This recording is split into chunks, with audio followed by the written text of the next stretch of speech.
Assalamualaikum, halo teman-teman semuanya. Hari ini saya akan coba jelaskan eh, cara pakai GitHub repositorinya programming TIL untuk WebGL karyanya David W. Parker.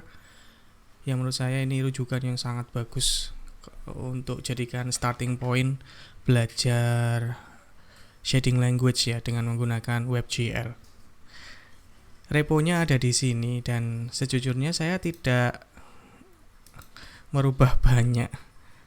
Semua yang saya dapatkan di repo ini murni saya hanya menulis kembali dan beberapa malah copy and paste sambil saya pelajari ini sebenarnya maknanya apa. Kemudian saya terjemahkan ke dalam bahasa Indonesia supaya konteksnya lebih familiar dengan kita gitu ya. Ini aslinya dari punyanya David W. Parker ini. Dan dia punya banyak sekali series ya. Ada videonya juga, teman-teman bisa cek di video ini di YouTube pokoknya. Di YouTube kok teman-teman cek di YouTube kemudian masukkan programming TIL WebGL gitu. Masuk ke punyanya beliau. Ini punya David W. Parker. Modelnya playlist ya. Setiap apa ini ya, atau mungkin coba ambil salah satu. Oh sebentar, saya salah tahu tak simpen. Nah di playlist saya kok playlist kok ndano ya. Nggak tak simpen berarti. Apa tak tulis coba playlist di sini. Nah ini dia WebGL screencast and tutorials. Hello, I am David W. Parker, and this is Programming Today I Learned. This is the WebGL series. Once again, sticking to the short format. Today we'll be talking about the Canvas object with a very, very simple Canvas object here, and then also via a library. So ini jadinya sebenarnya kalau kita lihat di sini videonya pendek-pendek kok. Karena beliau hanya sekedar menjelaskan dari apa yang sudah dituliskan di reponya. Nanti untuk video yang kali ini saya akan coba untuk menjelaskan ini yang intinya adalah yang paling basic ya 1 sampai 11. Ini saya cuma akan sekedar untuk perlihatkan code-nya, kemudian saya jelaskan konteksnya, maksudnya seperti apa. Terus yang video 12 yang berikutnya akan masuk ke video series berikutnya. Dan mungkin satu video satu tema, satu topik. Dan saya akan langsung konversi dari punyanya David satu persatu nanti ya.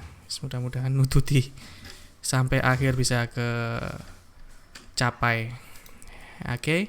Nah, sehingga sekarang untuk memulai saya akan, ini karena sudah lama juga nggak saya mainkan, saya akan bawa dia ke lokal komputer. Ini ada reponya public sebenarnya. Teman-teman juga boleh nanti kalau mau ambil. Saya akan buka git bash dari sini di folder koleksi repository saya ya. Ini saya gedein biar teman-teman bisa lihat. Kemudian saya tinggal copy and paste aja yang dari, saya pakai HTTPS aja kali ya. Jadi saya git clone terus kemudian linknya shift insert ya. Karena keyboard saya kecil nggak ada insertnya, sudahlah pakai ini saja, enter. Saya dapat oke, sudah saya dapatkan di repo ya, sehingga nanti saya nggak perlu lihat ke browser ini lagi, saya akan langsung buka dari Visual Studio Code saja.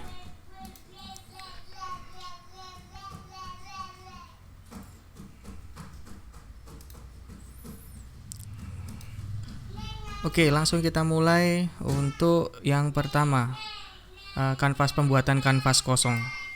Seperti apa? Kita coba cek yang ini dulu, blank HTML. Yang terpenting dari aplikasi WebGL. Aplikasi WebGL nanti akan tersusun oleh file HTML dan JavaScript, .js dan .html. Nah, pada bagian .html-nya itu doctype head body tag ini bisa di generate langsung dengan menggunakan emmet ya. Caranya kayak gini. Contohnya ya. Tulis saja HTML5 gitu. .25 yang ini ya. Ini emmet abbreviation, ini engine-nya VS Code. Tekan enter gini aja nanti langsung bisa dapat complete kayak gini. Nah, selebihnya ini ya complete ya. Kita hapus lagi. Nah, selebihnya yang dibagi, yang perlu kita utak-atik yang penting ya.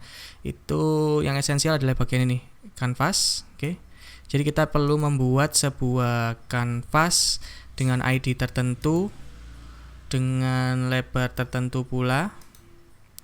Kita bisa pakai yang fix atau yang bisa full screen, tapi yang full screen nanti dulu sekalian sambil jalan nanti kita akan pelajari bagaimana cara membuat full screen. Jadi sementara kita bisa bikin dia fix. Ini saya pakai resolusi katakanlah zaman jebot dulu ya. Monitor masih pakai CGA ya, CGA atau VGA gitu.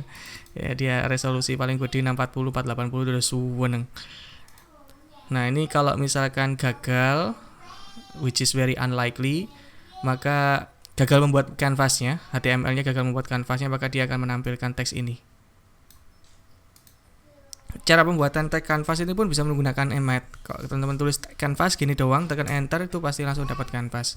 Atau kalau yang seperti yang saya lakukan di atas itu, saya kasih nama canvas terus ada ID GL canvas kayak gini. Jadi ada pemisah pagar hash. Tekan enter maka nanti langsung dapat ID-nya. ID-nya kok IG-nya. Ya. Misalkan pakai nama GL canvas. Oke.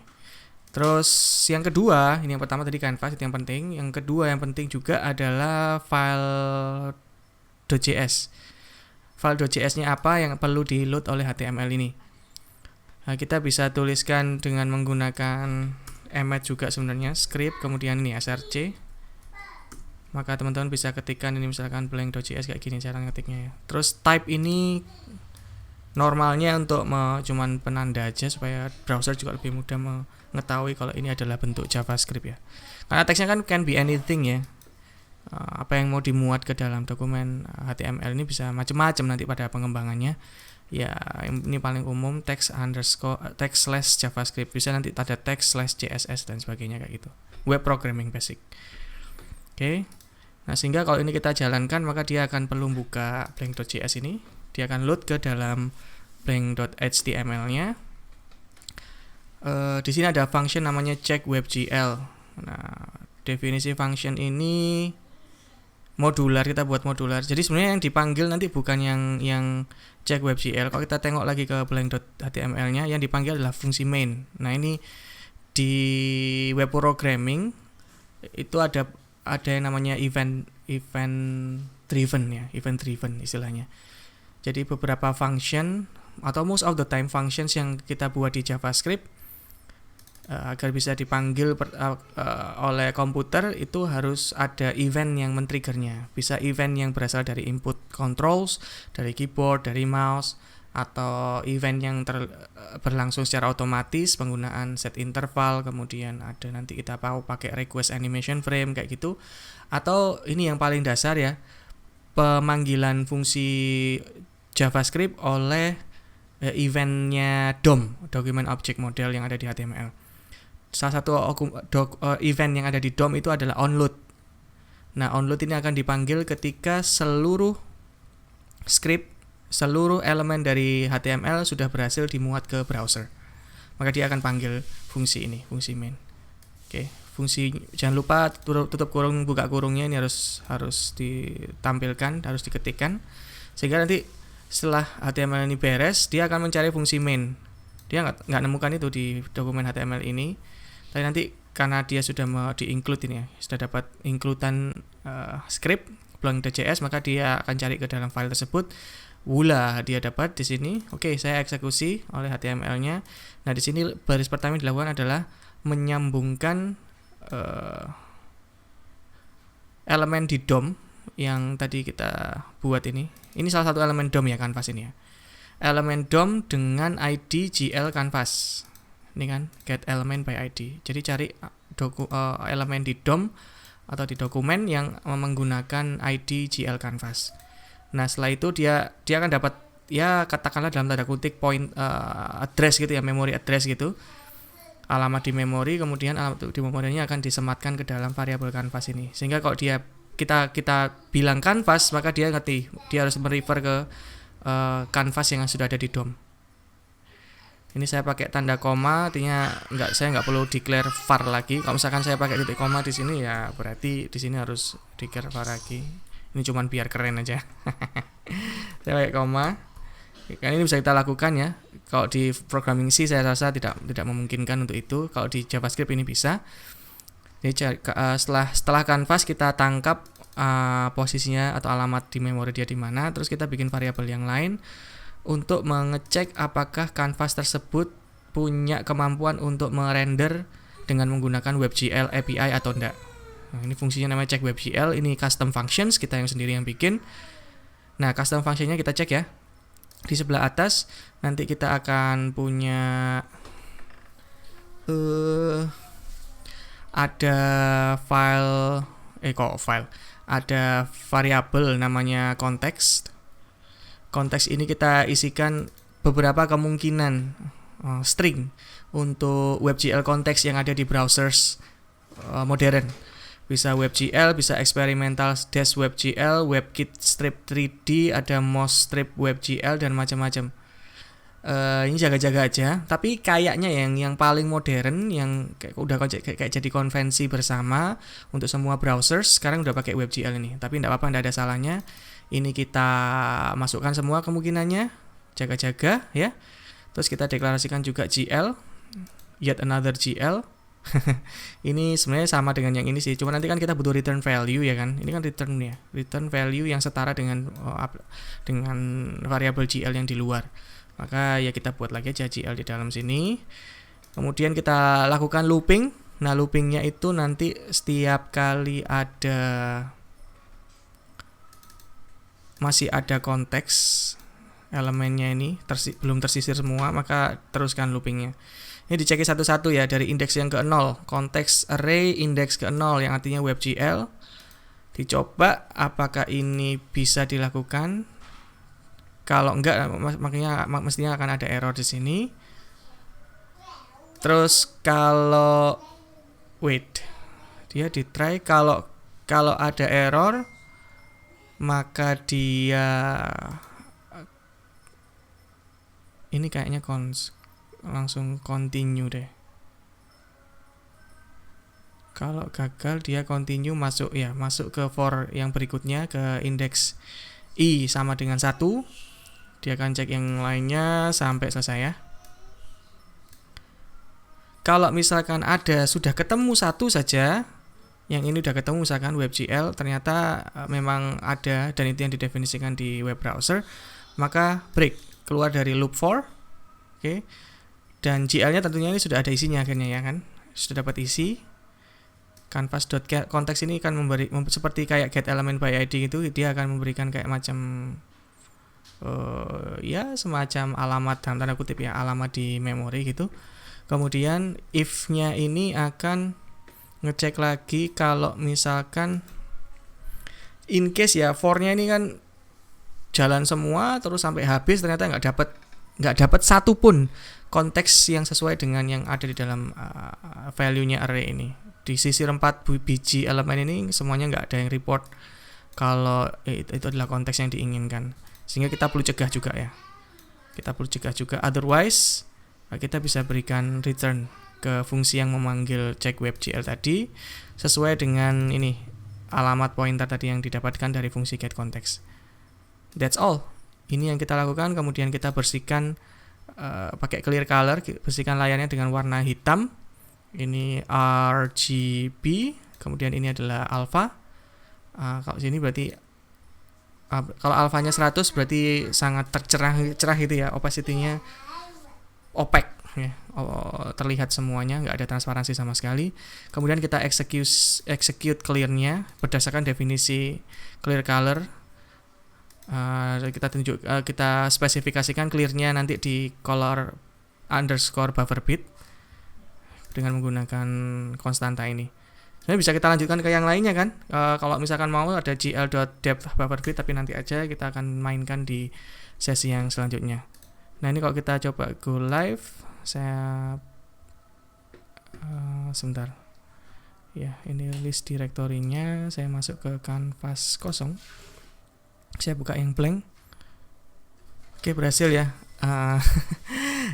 Ya apa cara ngerti ini berhasil ya? Keluar hitam kayak gini udah berarti udah berhasil. Kalau misalkan saya cek ini 480 ya, segigaban gini. Oh, karena ini zoom in. Coba saya normalkan ya, segini ya zoomnya. Kalau saya buat page source, ini tidak ada yang aneh. Atau kalau mungkin saya gunakan inspect element saja, maka ini akan keluar everything is fine, nggak ada pesan error sama sekali. Oke. Jadinya itu it works ya, it works. Dan nanti untuk berikutnya, belum sekali aja ya mungkin ya, yang satu lagi yang blank.html ini saya menggunakan ada pustaka umum namanya glutils.js. Ini udah dikasih sama siapa? Davidnya kayaknya ini yang bikin. Kemudian kalau kita lihat di sini tuh semua yang kita butuhkan terkait pengecekan WebGL. Kemudian nanti kalau misalkan kita mau bikin fungsi shader dan sebagainya itu lebih enak. Lebih modular gitu loh, kita nggak perlu mengulang-ulang. Nah, ini pendekatan yang lebih baik ya. Nanti kita insya Allah akan melanjutkan dengan proses yang ini untuk yang tutorial berikutnya. Di sini yang membedakan adalah teman-teman perlu perhatikan. Saya balik ke blanklib.webgl ini. Sebenarnya pembedanya hanya sekedar wait, give me a moment. Dia nggak butuh manggil, ini yang keren nih, nggak perlu manggil onload untuk memanggil mainnya, fungsi main. Di sini kemudian selanjutnya selain ada file utama untuk .js-nya, kita juga perlu memanggil ini glutils-nya, ini alat bantunya. Ini di load terlebih dahulu, baru kemudian yang WebGL punya kita. WebGL JavaScript punya kita. Ini harus dimuat semuanya, dan salah satu di antaranya di sini itu ada variabel global namanya glutils, dan ini pendekatan kind of OOP ya, kind of object oriented programming. Function ini dideklarasikan, ini dalamnya glutils ya, dideklarasikan sampai sini kan deklarasinya, dan langsung otomatis dijalankan pada Windows atau disk. Window ini maksudnya pada jendela browsernya. Jadi langsung dijalankan. Ini caranya nih, sekali panggil dan langsung dijalankan. Dan ini modelnya dia hanya definisi aja sih. Daftar ini variabel global ya. Ini parameter global, kemudian ini variabel yang dia akan bisa akses global, intinya bisa diakses dari file JavaScript yang lain, di function yang lain, dari file JavaScript yang lain. Terus ini passing ada nama global, ini dari yet another variabel global di luarnya fungsi ini sebenarnya. Terus kita bikin gl.globalutils, global ini objek, kemudian ini salah satu atributnya, kita jadikan ini salah satu atributnya. Kemudian atribut.utils ini akan mengopi semua isi yang ada di variabel glutils ini sebagai function. Karena function di JavaScript juga bisa dianggap sebagai sebuah value untuk variabel. Jadi function itu data type di JavaScript, itu uniknya ya. Nah, kemudian kalau misalnya kita mau, ini kan functionnya udah masuk nih. Kalau misalkan nanti kita butuh manggil fungsi check WebGL, maka selanjutnya tinggal kita tambah titik gitu ya, glutils.check WebGL. Terus ini deklarasi untuk mendefinisikan ini adalah sebuah function ya. Kalau dia ini JSON ya, JavaScript Object Notation. Ini value biasa untuk sebuah variabel. Jadi .version juga bisa digunakan, dipanggil, atau menggunakan, kalau dia function ini dianggap sebagai sebuah method gitu. Method ya, function canvas ini ya seperti layaknya fungsi sebagaimana biasa, butuh parameter masuk ke sana, terus bisa return juga. Oke, nah sehingga penanganan kita di blanklib ini akan sedikit berbeda tentunya. Terlihat lebih sederhana sih, karena semuanya sudah dipaket di dalam libsnya tadi. Di sini kita tinggal manggil yang tadi awalnya tadi ini ya, cek WebGL canvas ini kalau kita lihat di sini ya. Mana tadi? Blank lib tak simpan nggak tadi? Oh, tak tutup ya, sorry. Ya, di dalam blank.js ini tadi kita manggilnya kan ini ya tadi ya. Ini manggil fungsi kan, tidak ada GL utils-nya karena fungsinya ada di scope yang sama di sini. Di dokumen ini. Sementara kalau ini kan kita bikinnya sebagai objek sebagai method dari objek tertentu yang namanya GL utils tadi. Ini objek global, bisa diakses di mana saja. WebGL kemudian canvas dimasukkan sebagai sebuah parameter, nanti dia akan dapat return sesuai dengan definisi yang ada di GL utils tadi. Ini sama sebenarnya. Ini sama dengan yang di function yang ini. Persis ya. Kemudian nanti karena ini sudah siap semua tinggal dipanggil. Terus ini modelnya supaya dia langsung auto execute gitu ya. Auto execute habis didefinisikan langsung di execute, maka ini yang kita gunakan tekniknya. Buka kurung parentesis, functionnya apa, definisinya, tutup kurung parentesis, buka kurung lagi, tutup kurung lagi parentesis. Udah, ini jalan tanpa harus disematkan ke onload. Dan ini mekanismenya memang mirip nanti pada dasarnya. Oke, nah selanjutnya kita coba ya. Berarti saya perlu klik kanan di sini aja, atau saya mungkin jangan go live lah, dari sini aja mendingan. Blank lib HTML-nya ini saya open dengan live server. Ini dia ya. No error, which is it means everything is fine. Oke, thank you so much. Saya cukupkan sekian dulu, ternyata lama. Nanti kita akan geser lagi ke yang folder 002. Terima kasih.